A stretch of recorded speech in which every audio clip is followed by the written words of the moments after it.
통독하겠습니다. 닷새 뒤에 대제사장 아나니아가 몇몇 장로와 더둘로라는 변호사와 함께 내려와서 총독에게 바울을 고소하였다. 바울을 불러내니 더둘로가 고발하여 말하였다. 벨릭스 총독님, 우리는 총독님의 덕분으로 크게 평안을 누리고 있습니다. 그리고 각하의 성경지명의 덕택으로 이 나라에서는 개혁을 많이 이룰 수 있었습니다. 우리는 어떤 면으로나 또 어디에서나 이것을 인정하며 감사하여 마지 않습니다. 나는 총독님을 오래 방해하지 않겠으니 너그러우신 마음으로 우리의 고발을 잠깐 들어주시기 바랍니다. 우리가 본 바로는 이 자는 연병 같은 자요, 온 세계에 있는 모든 유대 사람에게 소란을 일으키는 자요, 나사렛 도당의 우두머리입니다. 그가 성전까지도 더럽히려고 하므로 우리는 그를 붙잡았습니다. 총독님께서 친히 그를 신문하여 보시면 우리가 그를 고발하는 이유를 다 아시게 될 것입니다. 그러자 유대 사람도 이에 합세해서 그의 말이 모두 사실이라고 주장하였다. 그때 총독이 바울에게 말하라고 머리를 끄덕이니 바울이 대답하였다. 총독님께서 여러 해 동안 이 나라의 재판장으로 계신 것을 내가 알고 있습니다. 그러므로 나는 기쁜 마음으로 내가 한 일을 변호하겠습니다. 내가 예루살렘에 예배하러 올라간 지 열 이틀밖에 되지 않았다는 것은 총독님께서도 곧 아실 수 있습니다. 그리고 나를 고발한 사람들은 내가 성전에서나 회당에서나 성내에서 누가 논쟁을 하거나 군중을 선동해서 모으거나 하는 것을 보지 못하였습니다. 지금 그들은 내가 한 일을 들어서 고발하고 있지만 총독님께 아무 증거도 제시할 수 없습니다. 그러나 나는 총독님께 이 사실을 고백합니다. 그것은 내가 그들이 이단이라고 하는 그 도를 따라 우리 조상이 하나님을 섬기고 율법과 예언서에 기록되어 있는 모든 것을 믿는다는 사실입니다. 그리고 나는 하나님께 소망을 두고 있는데 나를 고발하는 이 사람들도 그 소망이 이루어지기를 고대하고 있습니다. 곧 그것은 의로운 사람들과 불의한 사람들이 부활이 장차 있으리라는 것입니다. 그러므로 나도 언제나 하나님과 사람들 앞에서 거리낌 없는 양심을 가지려고 힘쓰고 있습니다. 나는 내 결례에게 구제금을 전달하고 하나님께 제물을 바치려고 여러 해 만에 고국에 돌아왔습니다. 그들은 내가 제물을 바치는 절차로 성전에서 정결 예식을 행하는 것을 보았을 뿐이고 내가 작당을 하거나 소동을 일으키는 것을 보지 못하였습니다. 그 자리에는 아시아에서 온 몇몇 유대 사람이 있었는데 내가 한 일을 들어 고발할 것이 있으면 그 사람들이 총독님 앞에 나타나서 고발했어야 마땅할 것입니다. 그렇지 않으면 내가 의회 앞에 끌려가서 섰을 때에 이 사람들이 내게서 무슨 잘못을 찾아냈는지 그것을 말하라고 해보십시오. 다만 나는 그들 가운데 서서 말하기를 오늘 내가 여러분에게 재판을 받고 있는 것은 죽은 사람들의 부활과 관련된 문제 때문입니다. 하는 이 한마디 말을 부르짖었을 뿐입니다.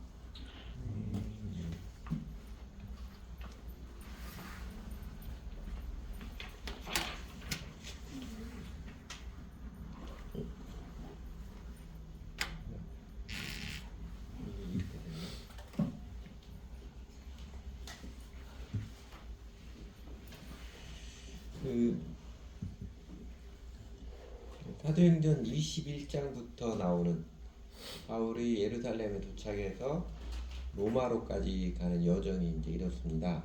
저희가 앞에도 보았던 것처럼 예루살렘에서 있었던 일이 21장에서 23장까지고, 그다음에 이제 가이사라 그 총독 있는데 거기 온 게 24장에서 26장이고, 그리고 가이사라에서 배 타고 로마까지 가는 그 항해길을 꽤 자세히 묘사를 했습니다. 여러 가지 일도 많았고요. 27장에서 28장 중간까지가 로마로 가는 길에 대한 묘사하고, 마지막 로마에 머물러 있던 것은 이제 짧게 28장 하반절부터 짧게 기록해 주었습니다. 중요한 게 이제 예루살렘에서 유대인들의 음모로 바울이 살해되는 공회에서, 살해되는 공회의 그 의장은 아나니아 대제사장이죠. 재판에 비하면 그 공회에서 받은 게 1심이고, 그 다음에 이제 가이사라에서 총독 앞에서 벨릭스 총독이었다가 중간에 총독이 바뀌죠, 베스도로. 그게 이제 2심, 항고심이고, 바울이 항고를 해가지고 총독 앞에 서고, 그리고 더 나아가서 바울이 상소를 해서 황제 앞에서, 로마 앞에서 황제 앞에서 3심을 받으려고 하는 탐심을 실제로 받았는지 안 받았는지 모르겠어요. 네, 이 바울이 지금 활약할 때 당시 황제는 그 유명한 네로가 황제로 있을 때입니다. 그래서 이제 이런 모습인데 저희가 이제 오늘부터 몇 주 동안 주목해 보는 것은 이 가이사라에서 벨리스 총독 앞에서 재판하는 모습, 바울이 변론하는 모습, 그 모습입니다. 그래서 오늘 시작 보면 닷새 뒤에 그러죠. 바울이 가이사라에 도착한 지 닷새 뒤 일입니다.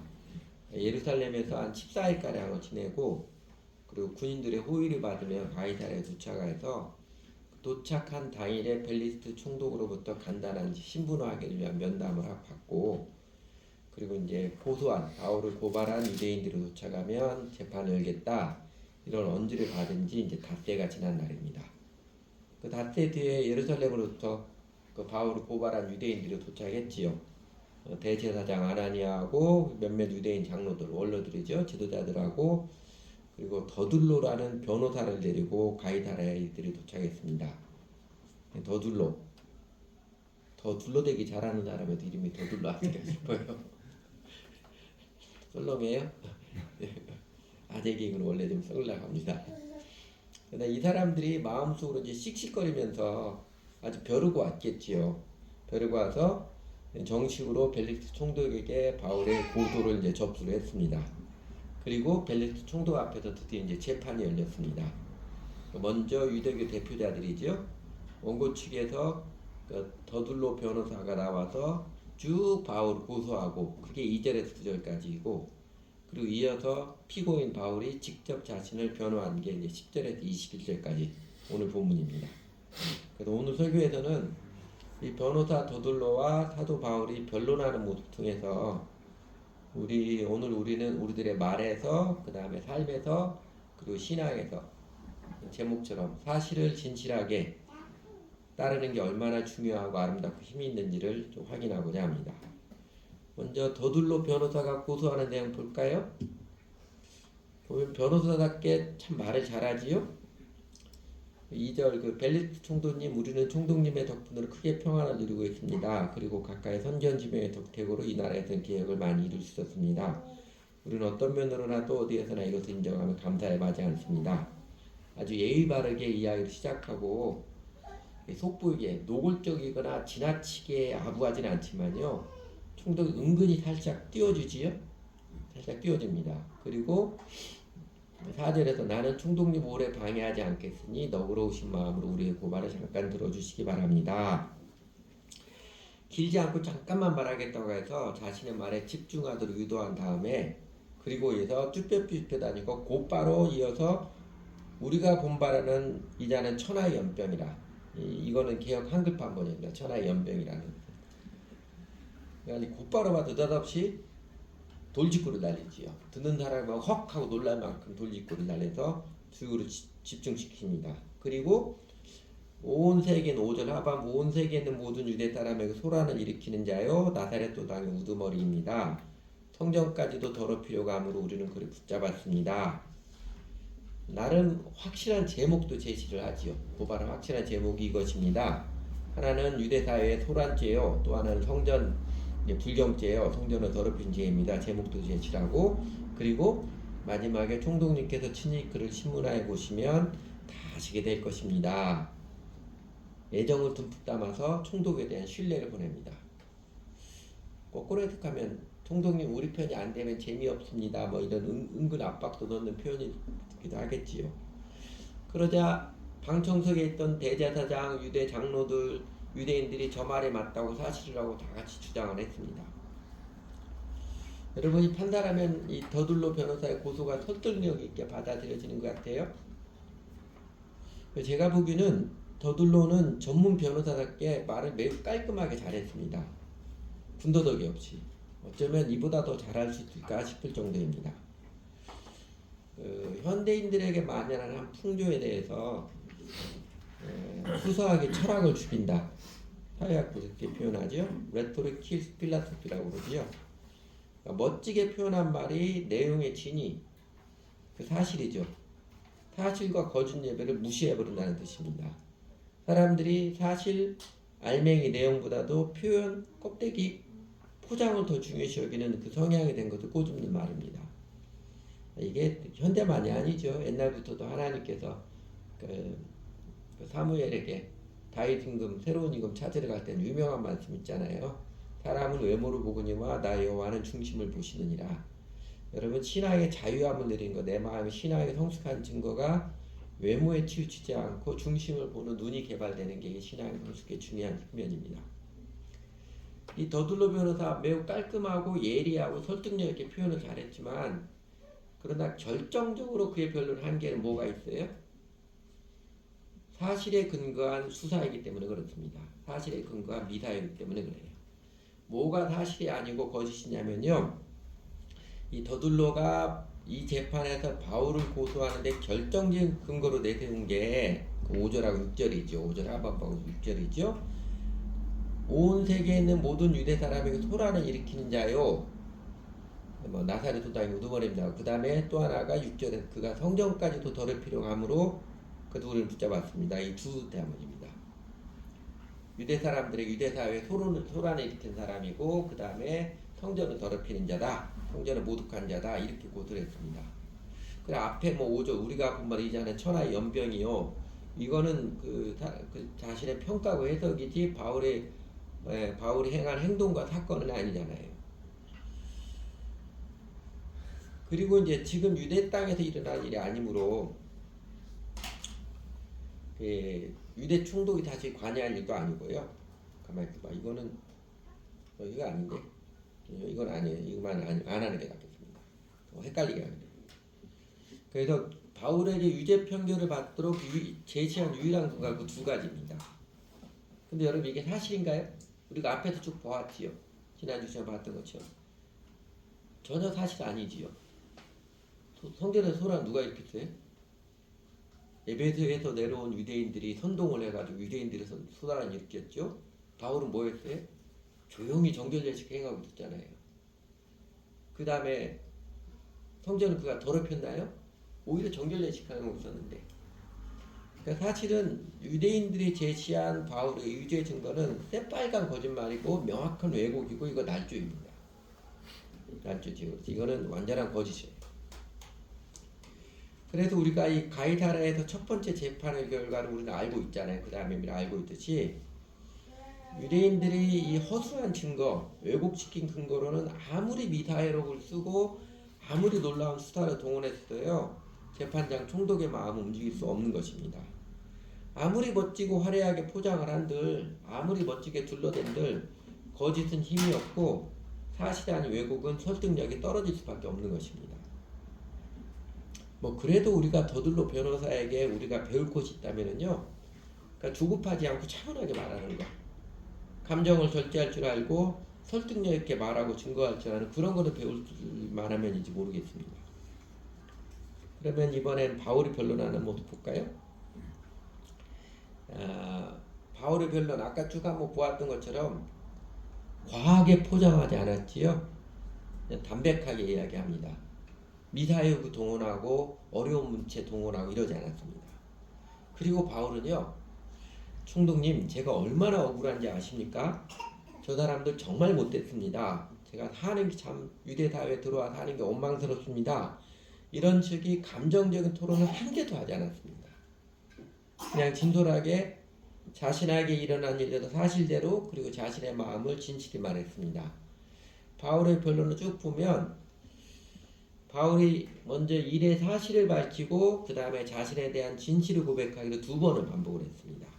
먼저는 이게 빨간 내 11절에 보는 것처럼 내가 예루살렘에 예배로 올라간 열 이틀밖에 되지 않았다는 것은 총독님께서 곧 아실 수 있습니다. 그리고 나를 고발한 사람들은 내가 성전에서나 회당에서나 성내에서 누구와 논쟁을 하거나 군중을 선동해서 모으거나 하는 것을 보지 못하였습니다. 그 13절에 지금 그들은 내가 한 일로도 고발하고 있지만 총독님께 아무 증거도 제시할 수 없습니다. 상식적으로 제가 예루살렘 먼저 열 이틀밖에 안 되었는데 제가 무슨 재주로 유대사회를 다 선동을 하겠습니까? 그리고 여기 나를 고발한 사람들조차도 내가 성전에서나 회당에 성내에서 누구하고도 논쟁도 하지 않았고 군중을 선동하거나 그러지 않았다고 사실은 다 알고 있습니다. 그러니까 자신은 군중을 소란케 한 일이 없었음을 밝히고 자신은 선동죄로 몰아간 유대인들로부터가 근거가 없는 것을 한마디로 밝혀버린 것이지요. 그리고 이제 14절 16절 그러면 총독 마음에 그러면 저 유대인들은 왜 그러느냐 뭐 이런 생각이 들겠지요. 거기에 답을 해줍니다. 14절 16절이죠. 그러나 나는 총독님께 이 사실을 고백합니다. 그것은 내가 그들이 이단이라고 하는 그 도를 따라 우리 조상의 하나님을 섬기고 율법과 예언서에 기록된 모든 것을 믿는다는 사실입니다. 그리고 나는 하나님께 소망을 두고 있는데 나를 고발한 이 사람들도 그 소망이 이루어지기를 고대하고 있습니다. 곧 그것은 의로운 사람들과 불의한 사람들이 부활에 장차 있으라는 것입니다. 그러므로 나도 언제나 사람과 하나님과 사람들 앞에서 거리낌 없는 양심을 가지려고 힘쓰고 있습니다.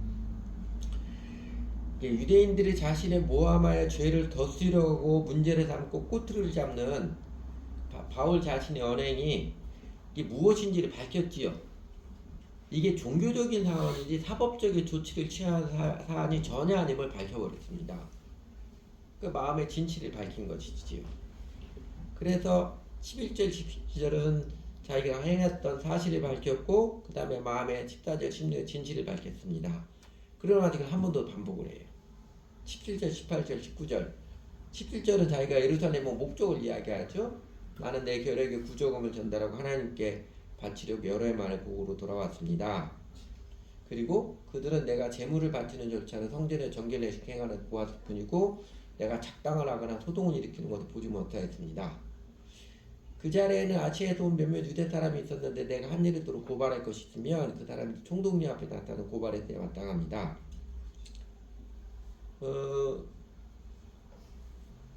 자신이 예루살렘 성전에서 행한 일을 그대로 밝히죠. 난 성전에서 정결례식만 행했습니다. 그리고 이 사람도 내가 뭐 작당하라 그런 거 소동일 거 전혀 보지 못했습니다 하고 그 다음에 이제 18절은 그러죠.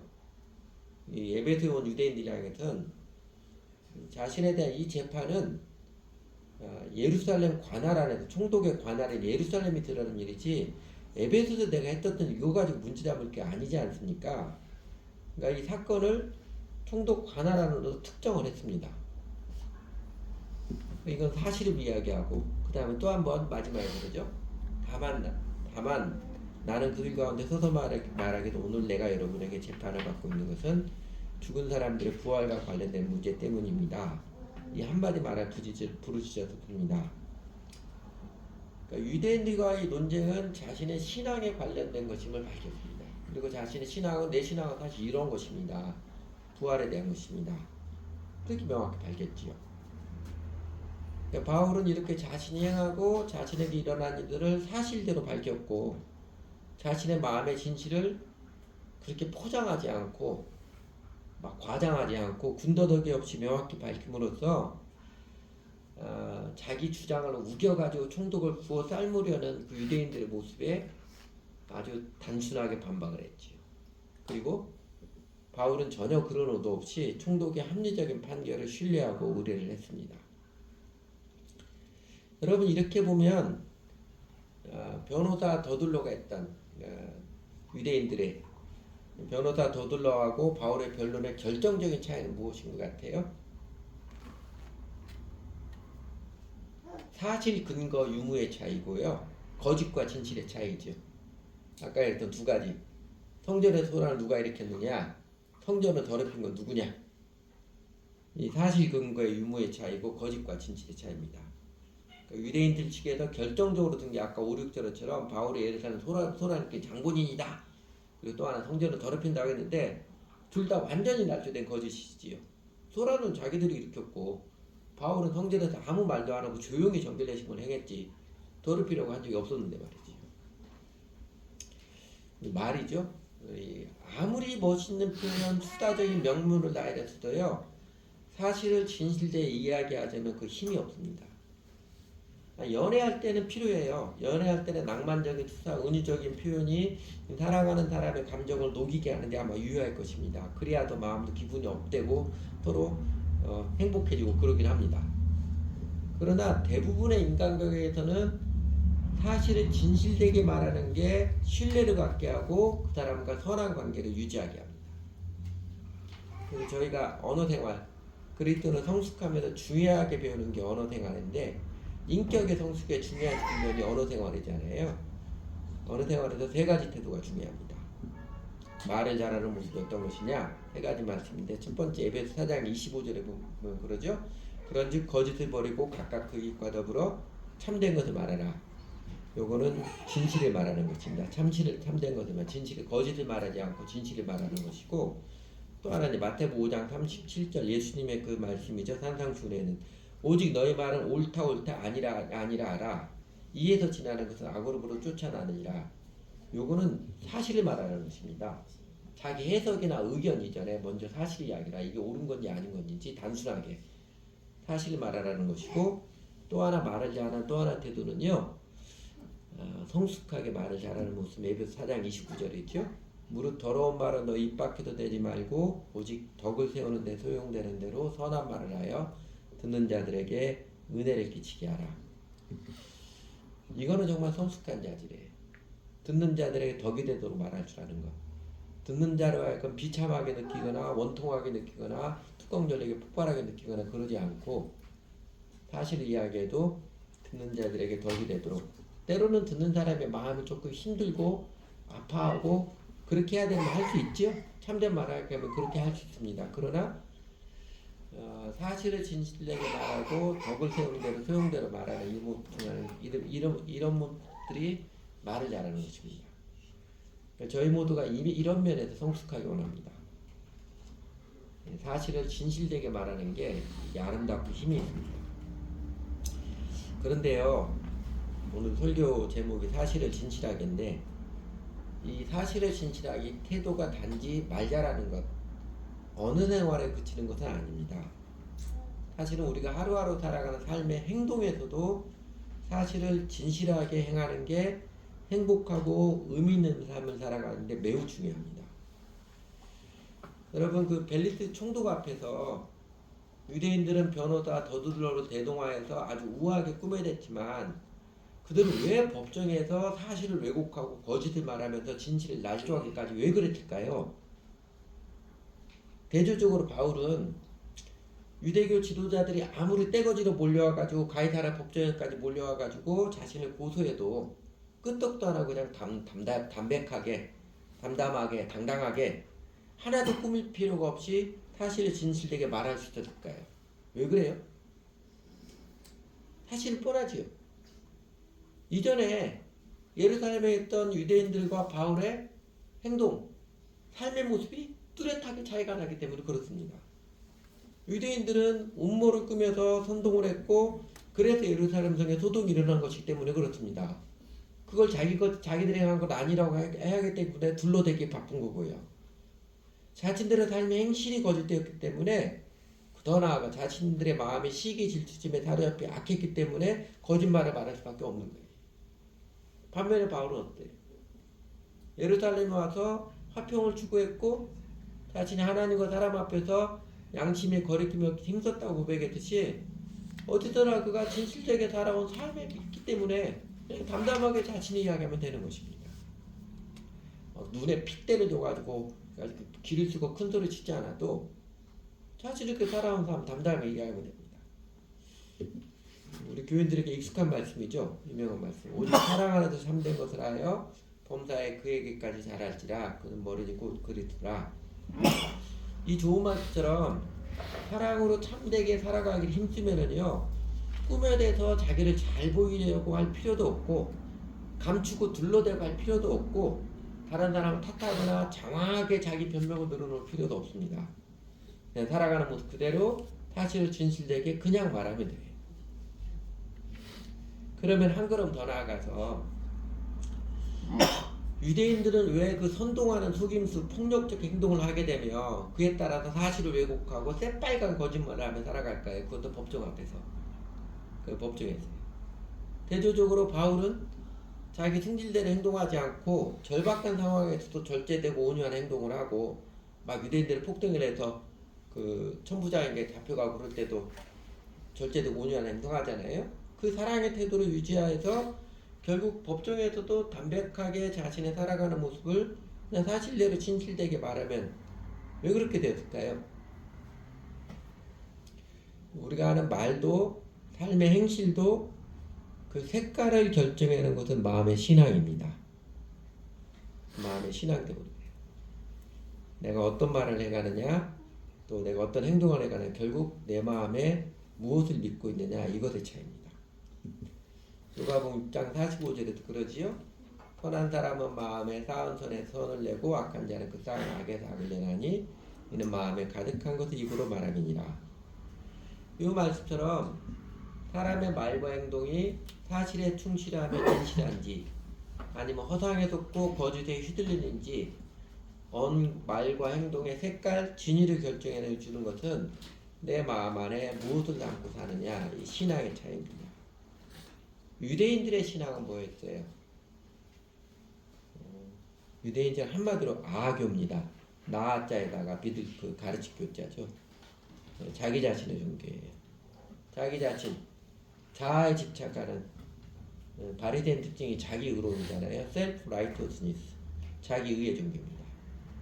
우리나라 대중가요 중에 내가 제일 잘 나가 뭐 그런 노래처럼 그 풍자적인 노래긴 하지만 아니 그 노래 좀 유대인들은 자기네들이 최고고 자기네들이 제일 잘났고 자기네들은 괜찮은 사람이고 자기들만이 선이라고 여기는 자아 집착의 종교인들입니다. 사실은 하나님께서 신명기에 나온 것처럼 세상에서 제일 작은 민족, 제일 불쌍한 민족이어서 긍휼력에서 선택해서 하나님의 계시의 도구가 되게 하셨는데 그 하나님의 진실을 밝히 말씀해 주시고 깨우쳐 주셨음에도 불구하고 자신들은 하나님의 선택받은 민족이라는 이 자부심, 우월의식, 우쭐함의 신앙이 오만한 마음이 되게 하고 오만한 마음은 결국 거짓과 폭력의 언행을 낳는 것입니다. 사실은 지금 유대인들이 지금 남쪽 유다가 망한 BC 8세기부터 나라 없이 계속 시달리고 있음에도 불구하고 그 쫀심으로 버티고 있는 거죠. 하나님의 긍휼과 은혜를 입어서 마음이 겸손해지고 진실해진 게 아니라 그 하나님의 이름을 빙자한 오만함으로 삐뚤어져 있기 때문에 그렇습니다. 자아집착의 종교 때문에 그래요. 그러니까 우리 오늘 같으면 교회를 다니고 하지만 결국 마음속 깊이는 뭐예요? 자기 의로움을 내세우는 거. 교회에서 내가 이런 사람이 인정받고 싶고 내가 좀 괜찮은 사람이다 이렇게 자꾸 드러내고 싶고 그 마음 말입니다. 반면에 바울은 어때요? 바울은 회개한 사람이죠. 그 자아집착의 종교, 영적 우월의식에 목매한 유대교 신앙이 악의 근본임을, 그게 고통과 불행의 근원임을, 거짓과 폭력의 이선을 낳을 수밖에 없는 종교임을 절실히 깨닫고 회개한 사람입니다. 그는 죄인을 사랑해 주시고 용서해 주신 예수님의 십자가의 사랑에 응답한 그리스도인입니다. 그래서 이제 그는 자아집착이 아니라 정반대죠. 자기를 부인하며 주 예수님을 따라 살아가는 삶을 배우는 사람이고요. 그래서 성공하지 않아도 아무도 자신을 알아주지 않아도 그냥 평범하게 살아도 사랑으로 참된 것을 배우고 따르는 삶에 그때 하나님의 임재가 있고 그래서 행복이 있고 영생이 있음을 아는 신앙입니다. 오늘날 우리 같은 교회를 다니도요. 가만히 보면 교회 와서도 다른 사람부터 자꾸 판단하는 그 내면은 뭐가 있어요? 다른 사람 자꾸 판단하는 것은 나는 이만큼 잘난 사람이다. 이거 과시하고 싶은 게 무의식까지 담겨있기 때문입니다. 그걸 깨닫게 하는 게 은혜지요. 그래서 같이 교회에서 예배 드리고 할 때도 오히려 다른 사람들을 섬기고 요 마음이 된 사람이 마음이 사랑에 담긴 사람이죠. 여러분 인생의 성공은 성취가 아니라 방향에 달려 있고요. 인생의 행복은 소유가 아니라 태도가 관건이고요. 인생의 가치는 양적인 것이 아니라 질적인 것입니다. 그러니까 바울은 십자가의 일을 가시며 부활하신 예수님, 세상의 권력자가 되려고 하지 않고 그냥 소수의 진실한 제자를 삼는데 헌신하신 그 주 예수님을 믿고 배움으로써 그 인생의 진리를 깨우치고 그래서 자아집착의 죄를 회개하고 자아를 잊어버리고 이제는 자기를 부인하고 예수를 주님 믿고 따르는 그리스도인이 된 것입니다. 여러분의 신앙은 우리가 똑같이 교회에 나오고 그러지만 또 기도도 하고 그러고 하지만 결국은 내 성공, 내 복받기, 내 편하게 살기, 내 잘나가기가 제일 중요한 그게 제일 중요한 자아에 치우친 악교입니까? 아니면 자기를 부인하고 주 예수님을 따르는 예수님의 제자의 길입니까? 주일 예배 드리면 됐겠지, 뭐 구원을 받겠지, 복 받겠지. 여기는 기복신앙, 내 자신의 안위에 매인 껍데기 종교입니까? 아니면은 돌보아 주시는 하나님께 내 자신을 맡기고 먼저 그의 나라와 그의 의를 구하며 살아가는, 그래서 정말 하나님의 돌보아 주심을 경험해야 하는 예수님의 제자입니까? 마음의 신앙이 사실을 진실하게 믿는 자가 삶의 행동도 입술의 말도 사실을 진실하게 행하여 아름답고 강건합니다. 마음의 신앙이 역사적인 사실이죠. 이 땅에 내려오셔서 십자가를 지시고 3일 만에 부활하신 예수 그리스도를, 이 역사적인 사실을 참되게 진실되게 믿고 따르는 자는요, 삶의 행동에서도 입술의 말에서도 자연스럽게 고귀하고 감동적인 모습을 드러내며 살아갑니다. 그 정직한 신앙인의 삶에 바울에게처럼 우리 하나님은, 살아계신 우리 하나님께서는 정말 함께 하셔서 다양한 손길로서 은총을 베풀어 주십니다. 그 참된 믿음의 삶이 즐겁고 신나고 행복하고 보람 있는 것은 그 말할 나위도 없고요. 같이 기도하지요.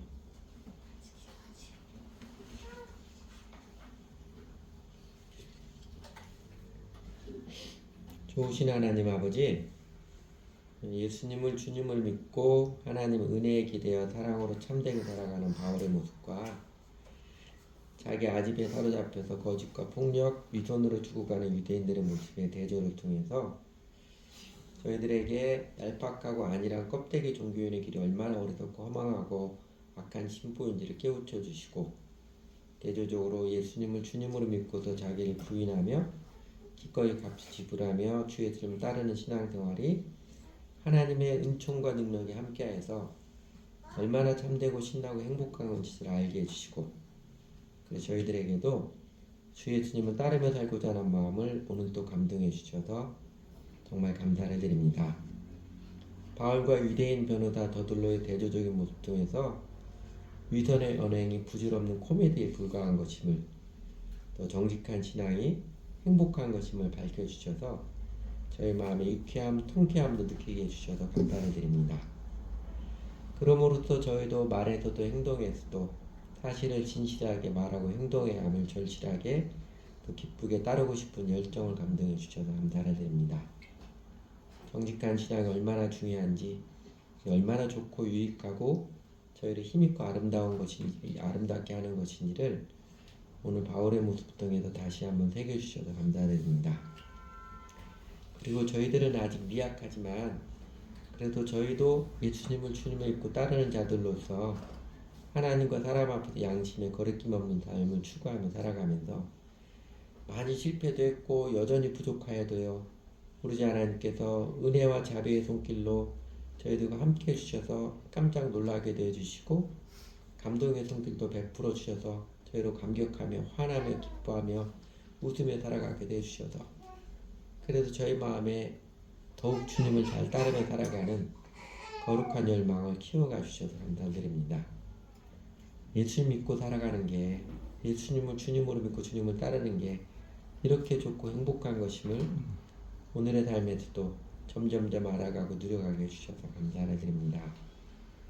하나님 아버지, 그렇게 좋으신 하나님께서 여러 말씀들로 또 여러 모습들로 오로지 예수님을 곧게 또 곱게 따르며 사는 게 인생 행복이고 보람임을 거듭거듭 확인해 주시고 보여주시고 하시는데, 여전히 저희 자신들은 자아의 길을 고집하여서 적당히 종교의식에 안주해 있는 것을 좋아하고 쉬 우리 자신의 안일과 또 우리 자신을 자랑하는 일로 미끄러기 잘하는 게 저희들입니다.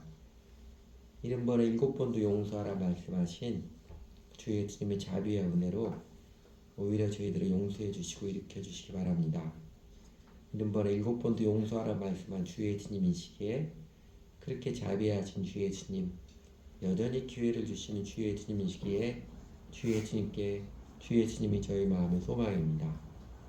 하나님, 저희가 그냥 어리석은 죄인의 자리에 뭉개고 있지 않도록, 또 오만한 자아의 길을 고집하지 않도록, 악인처럼 잔머리 굴리며 살지 않도록 저희들의 삶이 어떤 손길을 통해서라도 간섭해 주세요. 때로는 고난과 아픔을 통해서라도 저희 삶에 간섭해 주셔서 저희를 꼭 생명의 길, 의인의 길로 이끌어 주시기 원합니다. 그래서 바울처럼 담백하게 당당하게 말에 있어서도 행동에 있어서도 사실을 진실하게 드러내는 참된 삶을 살도록 이끌어 주십시오. 살아갈수록 영생을 맛보며 누리는 그 행복과 의미를 더욱 깊이 체험하여 사는 아름다운 인생으로 저희를 이끌어 주십시오.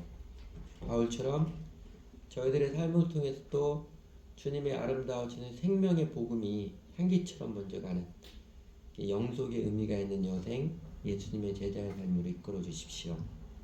저희 살아가는 마음과 삶의 모습도 주님의 마음을 흐뭇하게 하는 그런 인생이었으면 좋겠습니다. 예수님 이름으로 기도드렸습니다.